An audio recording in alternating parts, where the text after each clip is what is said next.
शिवाजी विद्यापीठात आयोजित कार्यक्रमात बोलताना खासदार सुप्रिया सुळेंनी राज्यात सध्या लोकप्रतिनिधींकडून पातळी सोडून होत असलेल्या टीकेबद्दल नाराजी व्यक्त केली। राज्यकर्त्यांनीच मर्यादा ठेवली नाही, मग राज्य नीट कसं चालेल अशा भावना व्यक्त करत मुख्यमंत्र्यांनी सर्व राजकीय पक्षांची बैठक बोलवावी अशी अपेक्षा व्यक्त केली आहे। आज बीडची परिस्थिती आज सकाळी येताना मी पाहिला टीव्हीवर, अस्वस्थ करणारी परिस्थिती। शेतकऱ्यांचे प्रश्न असतील, घरातले प्रश्न असतील, सामाजिक प्रश्न आहेत, समाजातला तेढ।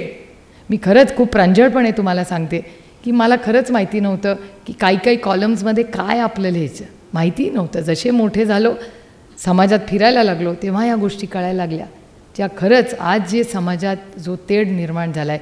मी माननीय मुख्यमंत्र्यांना वारंवार विनंती करते आणि विनम्रपणे करते की राजनीती तो चलती रहेगी, पण समाजामध्ये आत्ता जो तेढ निर्माण झाला आहे तो कुठेतरी आत्ताच थांबवा आणि ह्याच्यासाठी आपण सगळे महाराष्ट्रातले राजकीय पक्ष एकत्र बसूया, चर्चा करूया आणि कधीतरी आपले राजकीय मतभेद हे बाजूला ठेवून राज्याच्या हितासाठी काहीतरी उभं करूया।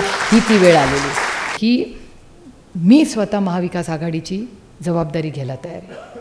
आपण सगळ्यांनी एक समाज म्हणून एक लक्ष्मण रेखा आपण ठरवून घेऊया की इथे पुढे जायचं नाही। आणि होतं ना, बघा ना, तिथे दादांचा फोटो आहे, बाळासाहेब देसाईंचा फोटो आहे, चव्हाण साहेबांचा फोटो आहे, यांनी कधी कुठली मर्यादा पार केली मला सांगा? आपण सगळे मंदिरात जाता, तुम्ही जय श्रीराम म्हणता, तुम्हाला माहिती आहे मी जय श्रीराम कधी म्हणत नाही, मी मर्यादा पुरुषोत्तम राम म्हणते, कारण का मर्यादा पुरुषोत्तम राम आहे। कुठलीही मर्यादा ओलांडायची नाही, ह्याच्यासाठी ती शिकवण आहे ना आपल्याला।